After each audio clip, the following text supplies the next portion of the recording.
Hola, ¿qué tal? Bienvenidas y bienvenidos a esta charla, a este encuentro organizado por Bibliotecas de Barcelona y por la editorial Anagrama, entre dos escritores que reflexionan en sus libros sobre la masculinidad y el patriarcado. Yo soy Ana Requena Aguilar, soy periodista feminista, editora de género en eldiario.es y autora de un libro reciente, Feminismo Vibrante. Si no hay placer, no es nuestra revolución, que de alguna manera siento que dialoga también con los libros de estos dos autores que os presento a continuación. Por un lado está Iván Jablonka, que es profesor de Historia en la Universidad de París 13 y autor de este libro, Hombres Justos, editado por Anagrama y Libros del Zorzal. Y por otro lado, Antonio J. Rodríguez, autor de La nueva masculinidad de siempre, editado también por Anagrama. Así que nada, bienvenidos los dos. Encantada de charlar con vosotros. Igualmente, muchas gracias, Ana. Y bueno, la primera pregunta, reflexión que quería lanzaros tiene que ver con mi posición como feminista ante dos libros como los vuestros. Bueno, porque si bien son dos libros en los que reflexionáis muy profundamente sobre el patriarcado, sobre la masculinidad, y sois también muy autocríticos, también con vosotros mismos y con este tipo de propuestas intelectuales, como feminista me reconozco como en una alerta, ¿no? Reconozco que me sale una especie de alerta o de reticencia. Y quería preguntaros si entendéis este tipo de reticencia, que no es solo mía, sino que creo que es como extendido muchas veces a muchas mujeres feministas, que ante este tipo de discursos de hombres que nos hablan de esto, como que nos sale el escepticismo. ¿Entendéis este tipo de reticencias y de dónde creéis que vienen? ¿Comienzas tú, Iván? Iván, si quieres empezar tú, sí. Bonjour a tous, ça me fait plaisir de faire partie. Buenos días a todos. Es un placer realmente formar parte de este debate y quiero dar las gracias a Bibliotecas de Barcelona y a mi editorial Anagrama, a Ana, por supuesto, que modera este debate, a la intérprete y evidentemente a Antonio. Quiero decirle que estoy muy contento de conocerle, aunque sea de forma virtual. Comparto esta reticencia, la comprendo y me la aplico a mí mismo, porque durante miles de años los hombres se han beneficiado de su posición para dominar, humillar, violentar, y eso todavía es así hoy en todos los países del mundo. Y desde que hay una reflexión feminista desde hace unos 250 años en Europa, los hombres siempre se han mostrado o bien hostiles, o bien indiferentes, o bien molestos o menospreciados. Y por todos estos motivos, las feministas solo podían contar con sus propias fuerzas, es decir, sin la ayuda ni la comprensión de los hombres. Y por este motivo comprendo perfectamente vuestras reticencias. Y de hecho, es la misma reticencia que yo siento cuando me encuentro con gente que tiene mezcla, por ejemplo, pues que le encantan los judíos. Lo digo como judío, claro está. Sin embargo, quisiera precisar que lo que me impactó cuando empezó a surgir el movimiento Me Too fue el silencio de los hombres, porque los hombres se quedaron en silencio, como si estuvieran incómodos o si fueran incapaces de entender la revolución que se estaba produciendo. Y este silencio, pues quisieron romperlo algunos hombres, yo mismo, Antonio y otros autores que hemos querido romper este silencio después del Me Too. Y para responder a las reticencias que comentabas, yo diría que ha habido hombres feministas desde que hay movimiento feminista. Desde finales del siglo XVIII hay hombres feministas, aunque sean absolutamente minoritarios. En Francia es evidente, o John Stuart Mill, por ejemplo, en Inglaterra también es un ejemplo. Es decir, hay pocos, pero existen. El hombre feminista es un animal un tanto raro, pero existe. Y yo diría que en el mundo, tal como existe hoy, con los populismos de la violencia, del machismo por todas partes, tanto en los Estados Unidos como en Brasil, como en Rusia, Turquía, en Francia y también en España, en un mundo dominado por la violencia masculina, el machismo y la misoginia, creo que hay que inventar nuevas alianzas, nuevas solidaridades, de las cuales formarían parte algunos hombres, aquellos que quieran. Así que desde un punto de vista pragmático, me parece importante aceptar que ciertos hombres puedan reflexionar respecto a la injusticia de su propio género.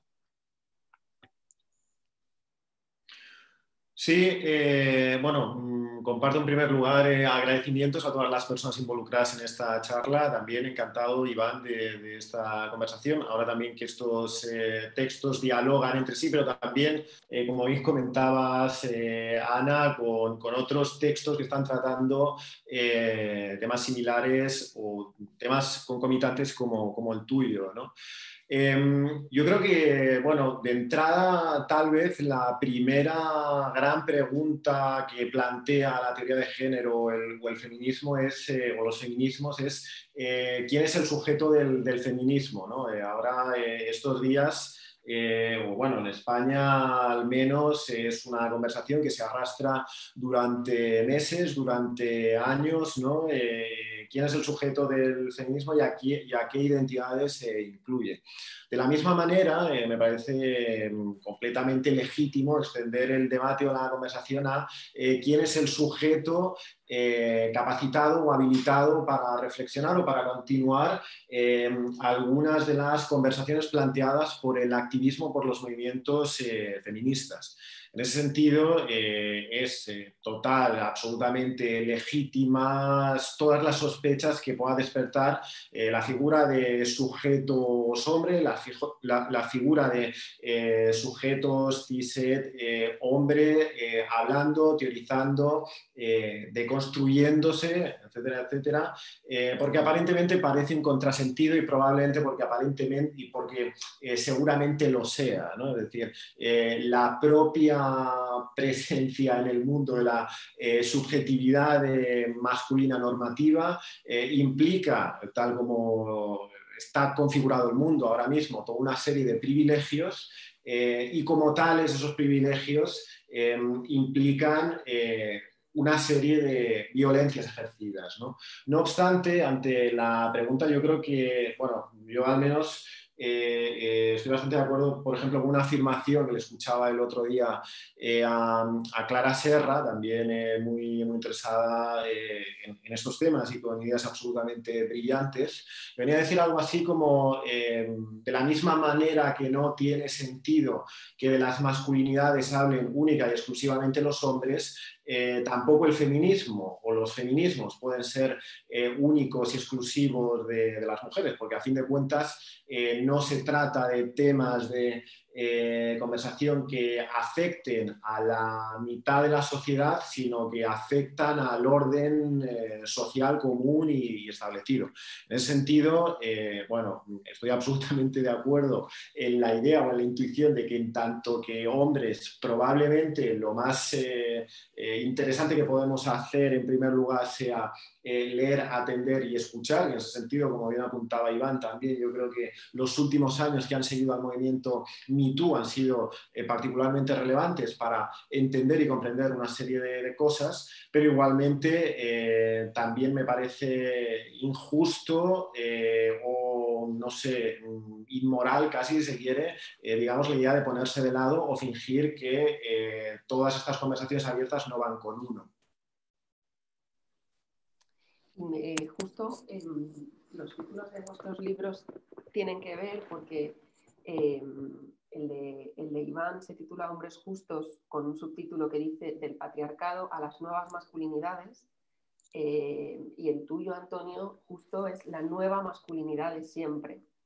Y quería preguntaros cómo creéis que dialogan esos dos, ¿no? Esos dos títulos. Por un lado, como la nueva masculinidad como algo casi aspiracional, quizá, en tu libro, Iván, y por tu parte, Antonio, como una crítica, ¿no? A quizá un discurso de la nueva masculinidad tramposo. ¿Cómo creéis que entonces dialogan esas dos formas de utilizar la nueva masculinidad que utilizáis en los títulos de vuestros libros de forma distinta?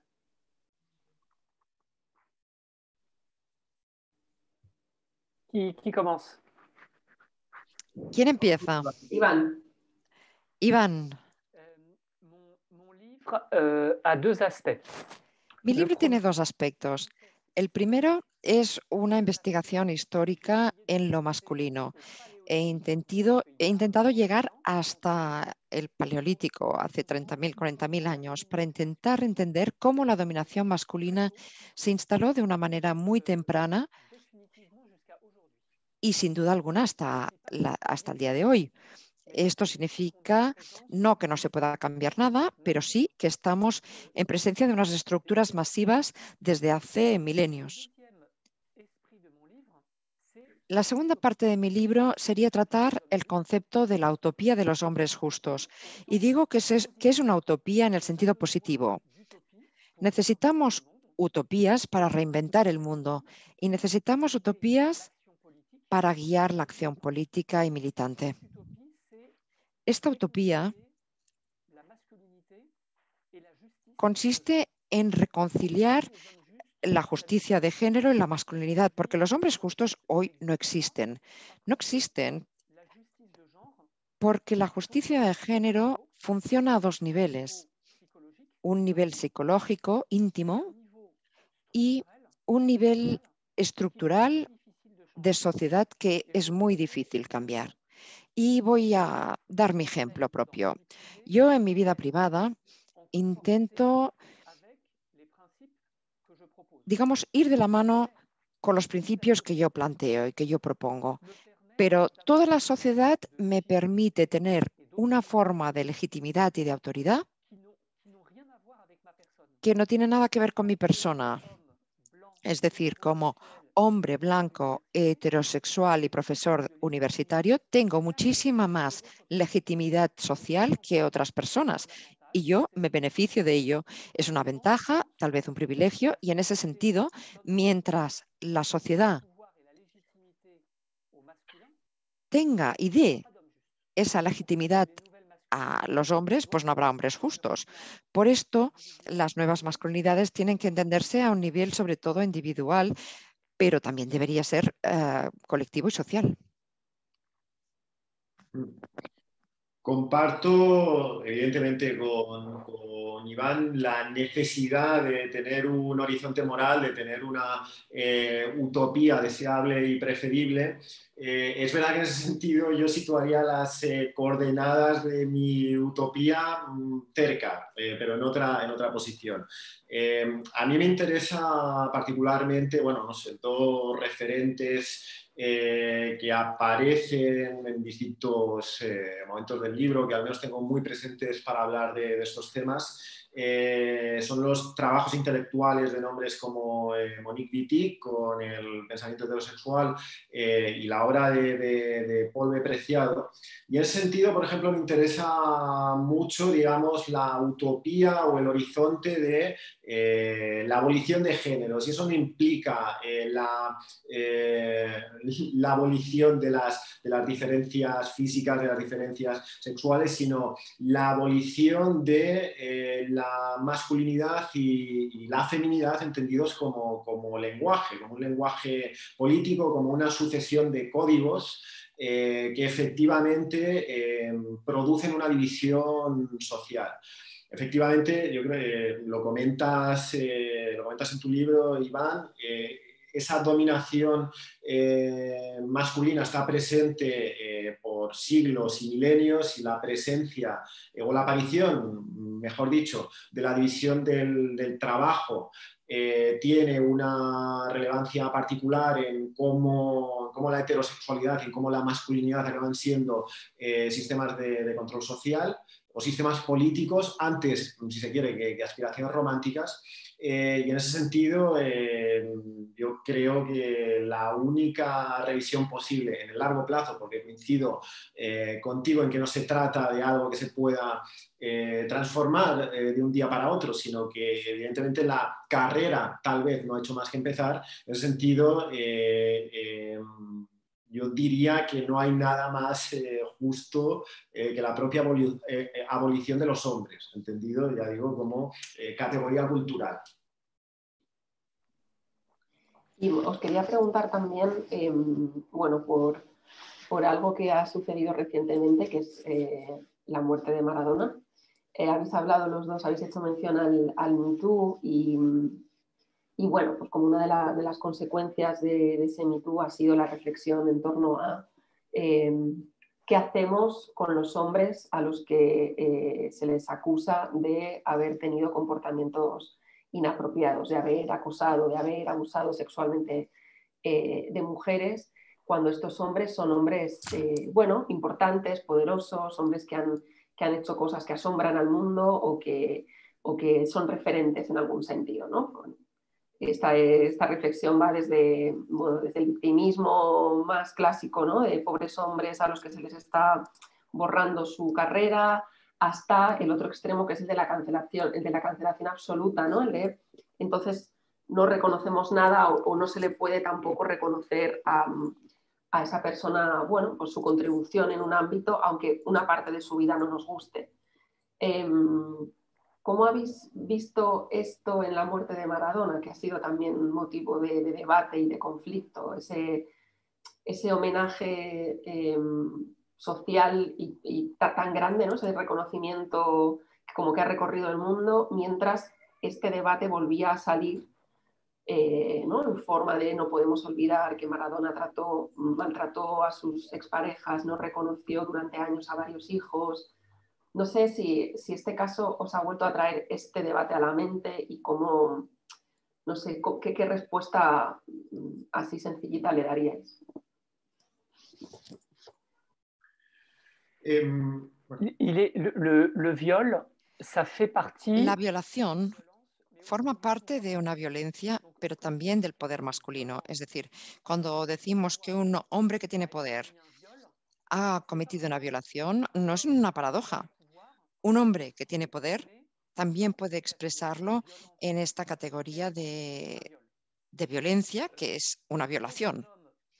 Cuando un hombre transgrede la ley, se le juzga.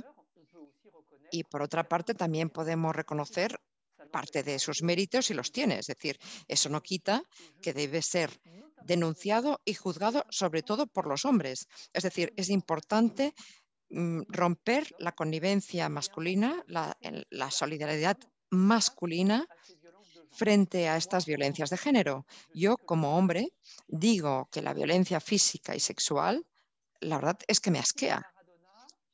En el caso de Maradona, creo que, bueno, ha sido un jugador de fútbol importante, pero su masculinidad no me gusta. No me reconozco en la masculinidad de Maradona basada en formas de transgresión o de abuso. No me reconozco para nada en esa masculinidad. Y yo quisiera terminar haciendo una referencia al libro de Antonio, que plantea unos argumentos muy importantes e interesantes sobre la heterosexualidad. Uno de los núcleos del problema es precisamente la heterosexualidad. Y yo planteo una pregunta muy sencilla. ¿Por qué los hombres misóginos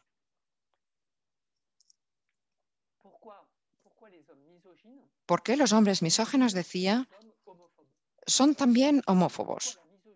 Porque la misoginia y la homofobia van de la mano.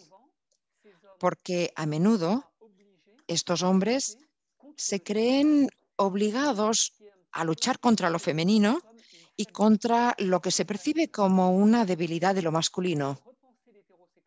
Por tanto, repensar, replantear esta masculinidad es muy importante. Y el punto en el que no siempre estoy de acuerdo con Antonio es el que dice que la homosexualidad como tal, en sí misma, no es un antídoto a la injusticia. Por ejemplo, hay homosexuales en el siglo XX fascinados por el fascismo.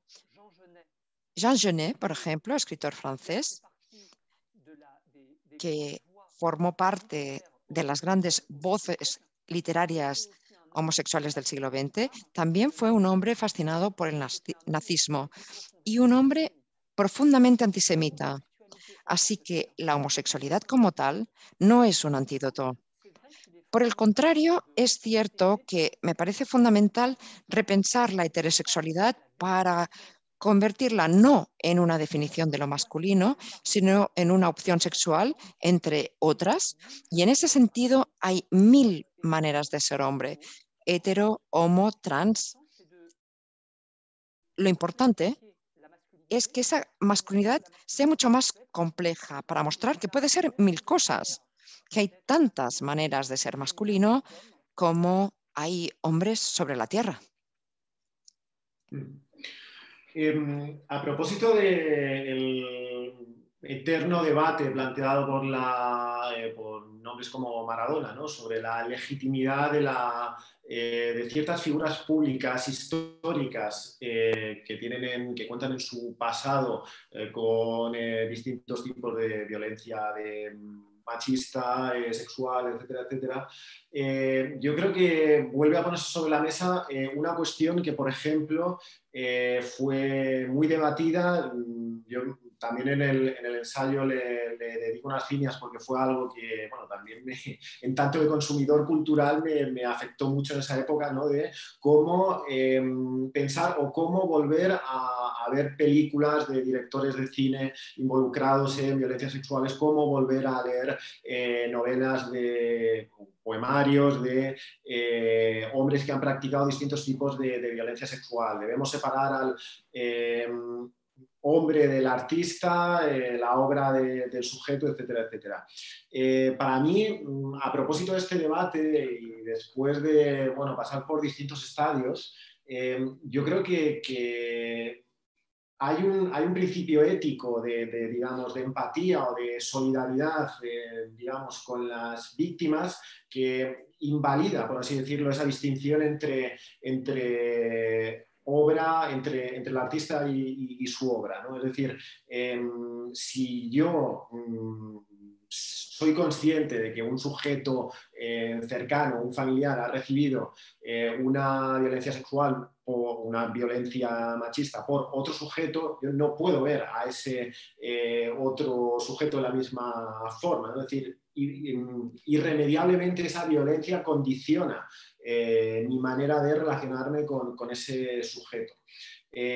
Como digo, desde una perspectiva ética, creo que no es justo ni admisible que simplemente el hecho de que mi distancia con esa persona sea mayor, pues me permita lavarme las manos, ¿no? Es como, bueno, como yo no conozco a la víctima, no puedo sentir o experimentar solidaridad por ella, ¿no? Yo creo que, por ejemplo, dentro del periodismo, precisamente es un debate que continuamente está sobre la mesa, ¿no? Es decir, el hecho de que cuanto más cercana es una violencia al espectador, al lector o al sujeto, parece que es más, hay un interés emocional mayor, hay un compromiso emocional mayor, cuando, como digo, creo que éticamente no es posible, ¿no? Es decir, por la misma razón que, no sé, cuando uno asiste a, no sé, el drama de los migrantes en el Mediterráneo,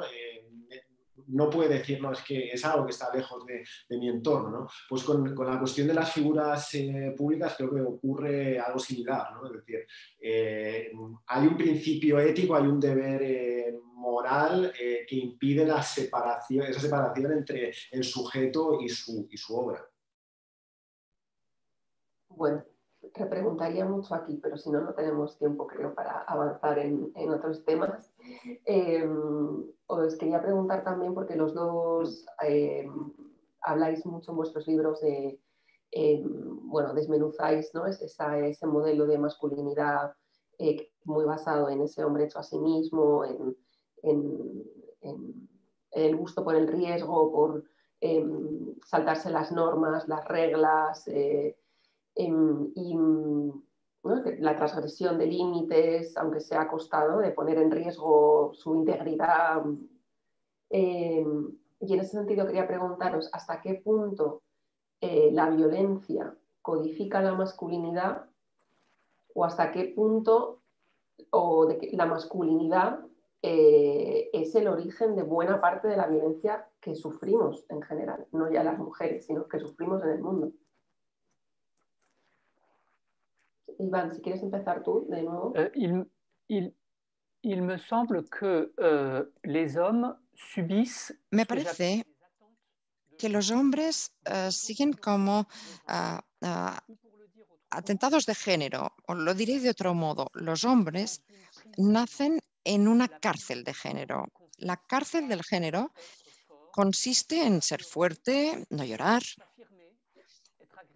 afirmarse, ser agresivo, siempre en rivalidad para con otros hombres, poseer el corazón de las mujeres. Esa es la cárcel del género que acaba encerrando e intoxicando a todos los hombres. Y como dice Antonio en su libro, y creo que también en una entrevista, la masculinidad tradicional fabrica humillación. Y creo que tiene razón, porque en última instancia,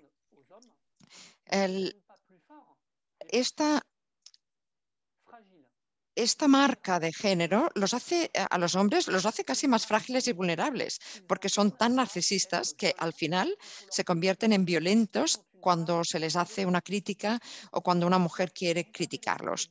Así que tienes razón cuando dices que en esta situación de género hay una violencia, pero en esa expectativa de género, pero no se puede asociar el patriarcado con la violencia de manera sistemática. El patriarcado es violento, pero el patriarcado es mucho más amplio. Y voy a dar dos ejemplos. Cuando miramos el monoteísmo desde el primer milenio antes de nuestra era, el judaísmo, el cristianismo, el islam, cuando nos fijamos en el monoteísmo, nos damos cuenta de que en realidad es un diálogo entre Dios y los hombres.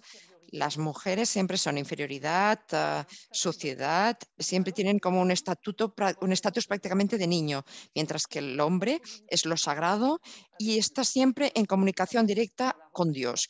Esto lo vemos en la religión católica, porque toda la jerarquía es masculina. Y esto es la definición del patriarcado, pero no hay violencia física o sexual. Es decir, que puede ser una consecuencia, pero vemos que el monoteísmo es algo completamente pacífico y al mismo tiempo patriarcal. Segundo ejemplo, la ley. Hay muchos ejemplos históricos que muestran una legislación patriarcal. En Francia, por ejemplo, en el siglo XIX, la mujer debe obediencia a su marido. Es la encarnación de una ley patriarcal. Y vemos que no es directamente violento, sino que simplemente la ley es así. La ley con toda la frialdad y la racionalidad de la ley. Vemos que el patriarcado es violencia, pero también es cultura, también es normas, religión y formas de legislación.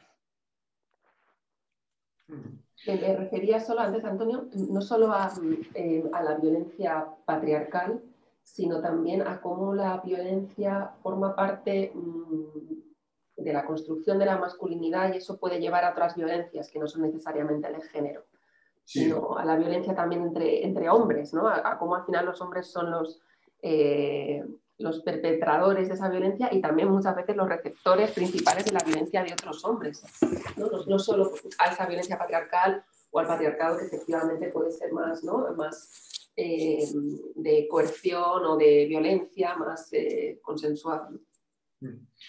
Bueno, yo en ese sentido, digamos que la definición básica que doy de masculinidad del concepto de masculinidad cultural que viene en el libro se sostiene sobre dos principios: la colonización del cuerpo de la mujer y efectivamente el estado de guerra permanente con otros hombres, que es un estado de guerra que se puede dar en distintas expresiones culturales. Desde luego, el mundo corporativo o empresarial es evidentemente una de las más visibles hoy en día, ¿no? Es decir, bueno, desde el concepto de lista Forbes, ¿no? Es decir, quién es el sujeto masculino que amasa más capital, a la propia idea del monopolio, etcétera, etcétera. En ese sentido, en esa guerra permanente con otros hombres, en esa aspiración a ser el número uno, me parece muy interesante algunos de los temas también que introducía y van ahora en relación a la religión, que también de alguna manera es el marco en el que a pesar de todo seguimos moviéndonos, ¿no? Hay un pasaje en el Antiguo Testamento, en la Torá, que me divierte mucho en relación a todos estos temas que hablamos, que es el episodio del becerro de oro, donde, bueno, al final Yahvé le dice a los israelíes, molesto por la adoración al becerro de oro, le dice algo así como yo soy un Dios celoso, ¿no? Es decir, yo capitalizo todo tu afecto, que debo capitalizar todo tu afecto, ¿no? Que de alguna forma creo que simboliza bastante bien las expectativas de lo masculino, ¿no? Es decir, desde las relaciones románticas, posesivas, es decir, no permitimos que la persona con la que estamos pueda expresar amor hacia otros sujetos, es decir, en ese sentido estoy reproduciendo, por así decirlo, la experiencia de Dios, ¿no? Es decir, capitalizo todo tu amor o todo tu afecto en tanto que pareja, pero también a otros territorios, ¿no? Es decir, si vemos, por ejemplo, la historia de la cultura o la historia de la literatura, en muchas ocasiones se plantea como una especie de canon piramidal, ¿no? Es decir, arriba hay una serie de nombres y poco a poco van cayendo, ¿no? Y nuevamente también, pues decíamos, el mundo de la empresa privada, por ejemplo, el mundo económico, ¿no? Es decir, hay una competición continua y hay una voluntad continua de quitar espacio a otros hombres, ¿no? Lo que evidencia, en efecto, la noción de violencia como algo consustancial a la masculinidad y, por supuesto, al patriarcado.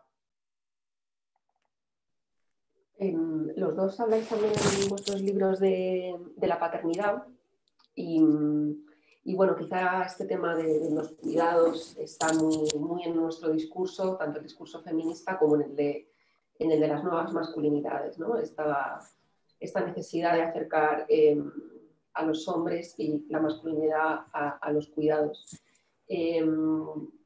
Pero a mí me hace gracia porque siempre veo esos cuidados muy identificados con el cuidado de los hijos, con esa reflexión sobre la paternidad. Pero ¿qué pasa con otro tipo de cuidados que quizás sean más desagradables? No veo, digamos, en este discurso de la masculinidad, no veo tanta reflexión sobre los hombres y los cuidados de personas mayores, de personas dependientes. ¿No creéis que falta quizá a estos discursos críticos con la masculinidad o que tratan de proponer cosas nuevas, ampliar quizás su noción de los cuidados respecto a los hombres para llegar a una noción de cuidados mucho más amplia que incluya este tipo de cuidados? Je suis tout à fait d'accord avec vous. Estoy absolutamente de acuerdo contigo. Me parece que lo femenino se ha construido en torno a la ayuda al prójimo, con este concepto de la atención, de los cuidados. Y lo masculino, los hombres, siempre se han sentido como ajenos a este tema de la ayuda al prójimo, ya sean niños, ya sean personas mayores.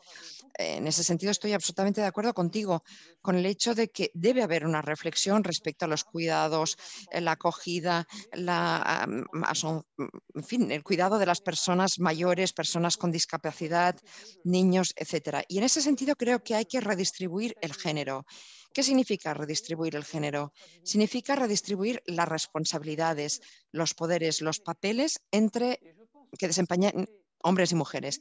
Y creo que la sociedad será más justa cuando los hombres se ocupen más de los niños, de las personas mayores, de las personas con discapacidad, pero que las mujeres también ocupen más cargos de poder y de responsabilidad en el mundo político, en el ámbito empresarial, en el ejército. Y un símbolo que espero ver yo en vida es que el primer ser humano que ponga el pie en el planeta Marte sea una mujer. Creo que sería un símbolo que mostraría que lo femenino y las mujeres también pueden estar relacionadas con la asunción del riesgo, el peligro, el descubrimiento, lo cual evidentemente ya es así, pues en algunos ejércitos, en buena parte de profesiones, en la justicia o en la policía. Pero una mujer en Marte yo creo que sería un buen símbolo. Y mientras tanto, los hombres en casa. Sí, estoy completamente de acuerdo con la comparación que planteaba Sana en el sentido de que en verdad no hay nada revolucionario en la idea, en la fotografía del padre cuidando del hijo, sino al contrario, probablemente sea una de las cimas del imaginario publicitario o del imaginario mercadotécnico al que estamos acostumbrados. Menos glamuroso es, desde luego, otras, o al menos no existe un imaginario en ese sentido popular de otros tipos de responsabilidades afectivas u otros tipos de cuidados, como puedan ser personas dependientes, etcétera, etcétera. Es verdad, por ejemplo, en el libro no incluyo este tipo de cosas. Es verdad que afortunadamente no me he visto involucrado directamente por familiares cercanos en este tipo de situaciones o de cuidados, pero estoy totalmente de acuerdo en que acabar con esa idea, con esa, al final, con el concepto de división del trabajo del que hablábamos antes, ¿no? Donde el hombre sale fuera a trabajar y la mujer es aquella que se ocupa del espacio doméstico y en consecuencia de los cuidados, es un objetivo prioritario y fundamental, ¿no? Hacer ese trasvase de responsabilidades con el espacio doméstico y con el espacio exterior. Bueno, queda poco tiempo, pero quería leer para preguntaros un extracto de cada uno de vuestros libros sobre temas que en realidad ya han salido en otra parte de la conversación.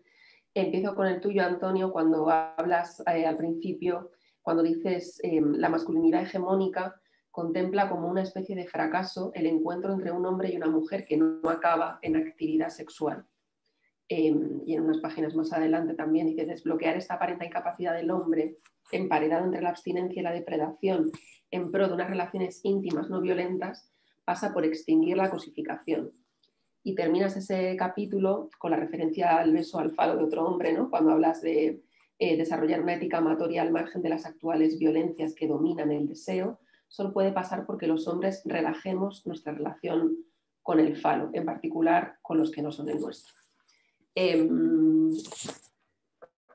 ¿Cómo hacemos para...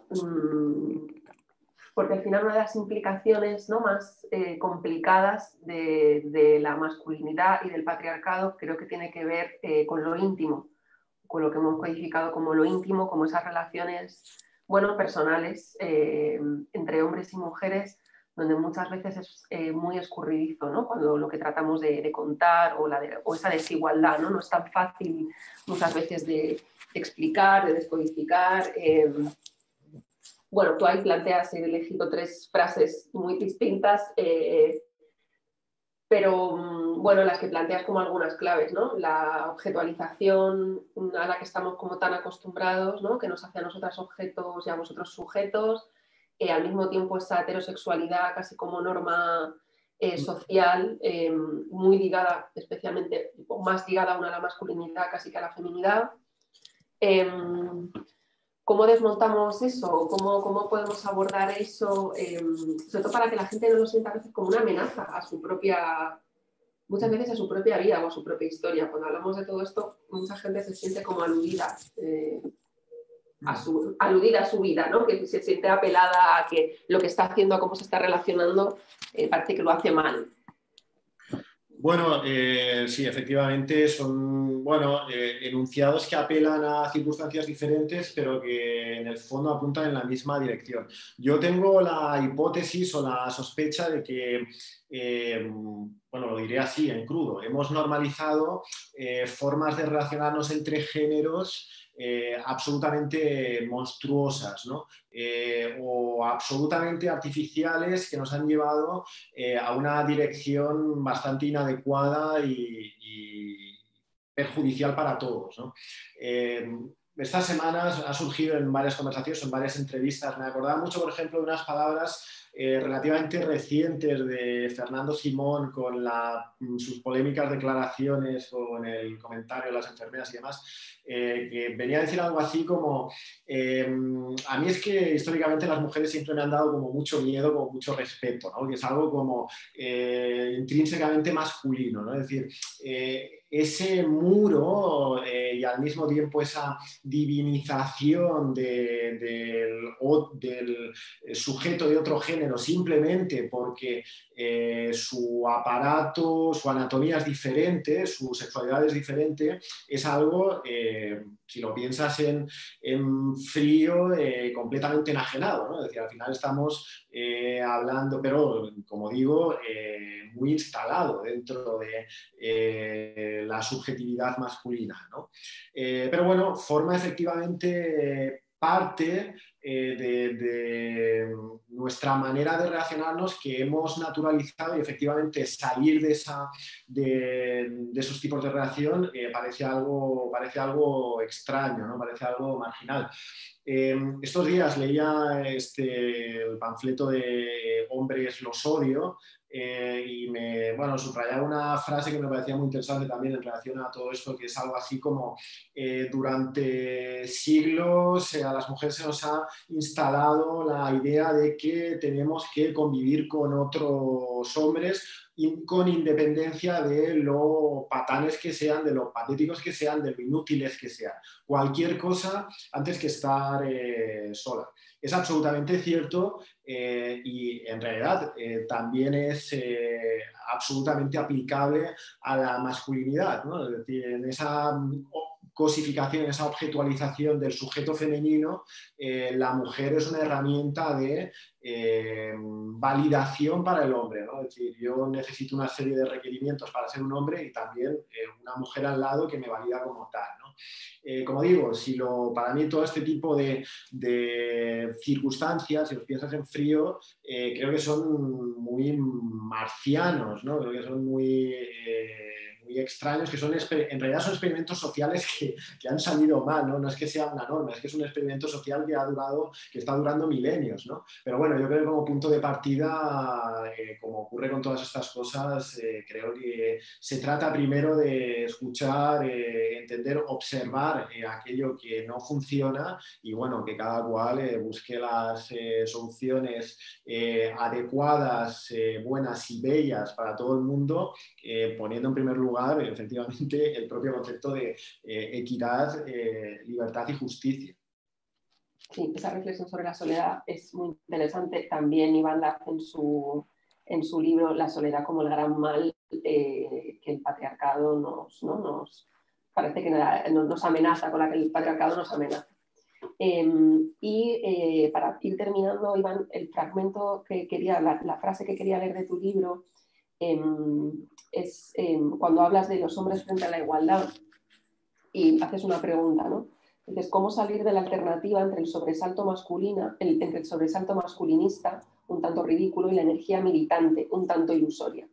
Cuando hablas, ¿no?, de esa encrucijada también en la que se encuentran muchos hombres que están entre ese quiero pero no sé, quiero pero no sé cómo, o lo hago pero creo que lo hago mal. ¿Cómo tienen que hacer los hombres? ¿Cómo salir de esa alternativa y cómo hacer? Alors, votre question est fondamentale. La pregunta que haces es fundamental y voy a contestar con el título de mi libro, Hombres justos. ¿Qué es un hombre justo?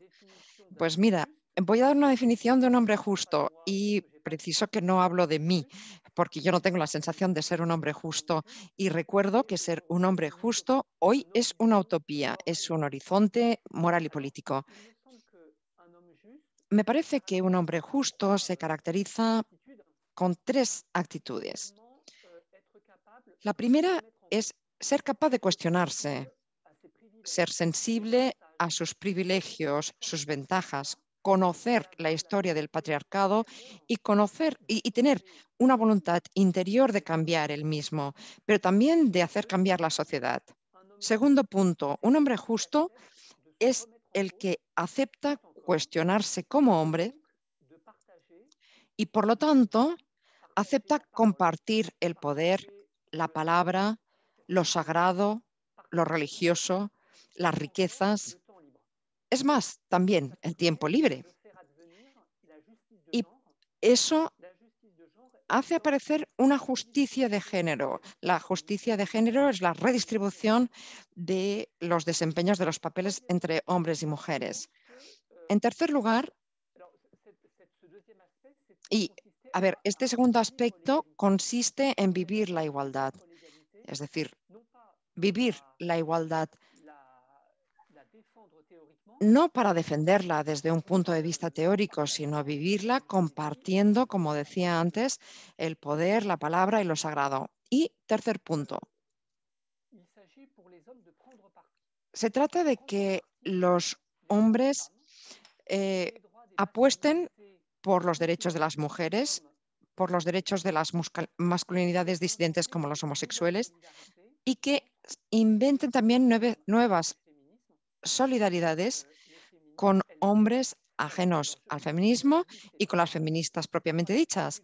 Es decir, tenemos estas tres actitudes que me parecen importantes para reconciliar la masculinidad con la justicia de género, a aceptar ese cuestionamiento, vivir la igualdad en el trabajo, en la calle y posicionarse en la lucha de las emancipaciones contemporáneas. Y eso me parece que es la garantía de una sociedad ya no solo más democrática, sino también más feliz, simplemente porque el feminismo habla de la felicidad de cada cual. Bueno, justo también para terminar, quería volver a las reticencias iniciales, esas de las que hablaba, bueno, para hablar también de cómo mi feminismo, y creo que el de muchas, también ha evolucionado, ¿no? Para entender que probablemente, pues eso, sin ese cambio de los hombres y sin esa conversación sobre la masculinidad que nos incluya a los hombres y a las mujeres y sobre el feminismo que incluya a mujeres y hombres, va a ser muy difícil seguir haciendo o agrandando la brecha en el patriarcado, ¿no? Yo os iba a preguntar si tenemos que entendernos. Creo que queda claro de vuestras reflexiones que pensáis que sí y que es necesario para seguir agrandando esa brecha y para vuestro horizonte utópico. Para acabar, ¿vosotros os llamáis a sí mismo, a vosotros mismos hombres feministas o cómo os llamáis? ¿Podéis llamaros feministas? ¿Los hombres creéis que es la manera, que sería la manera ahora de que los hombres justos o que aspiren a ser justos se denominen?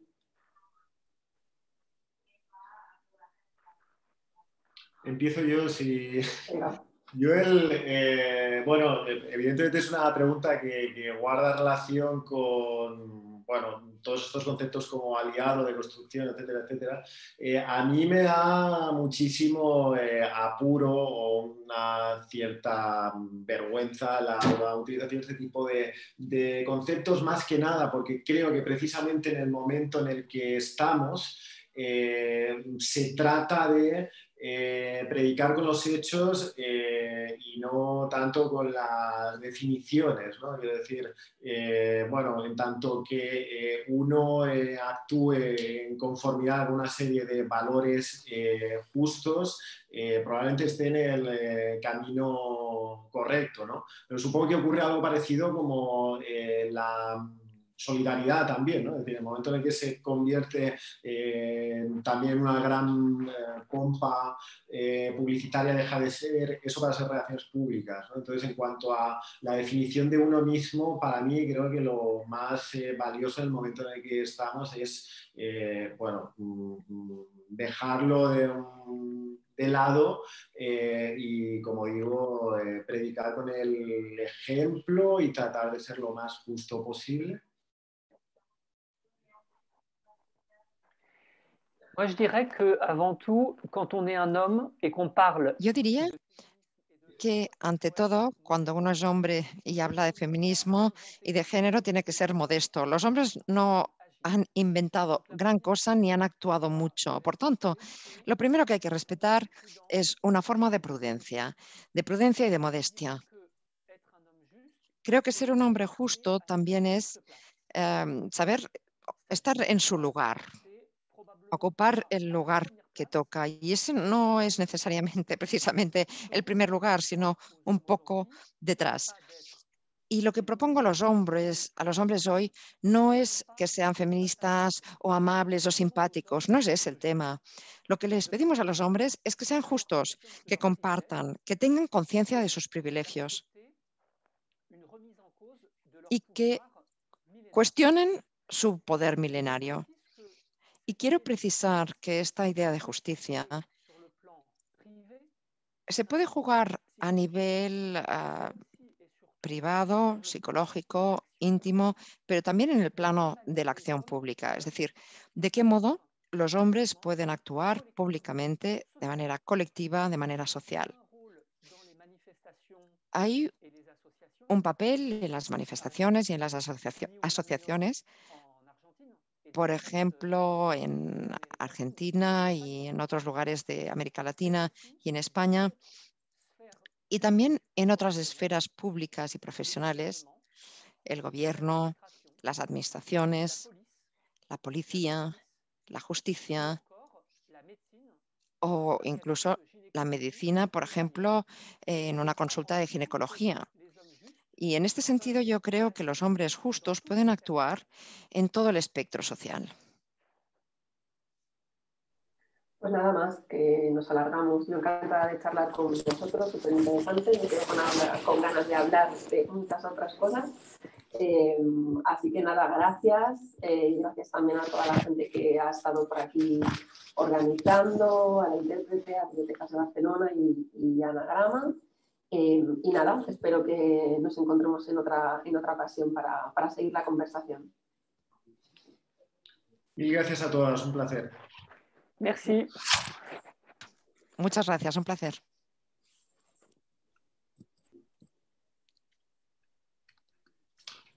Bueno, pues perfecto.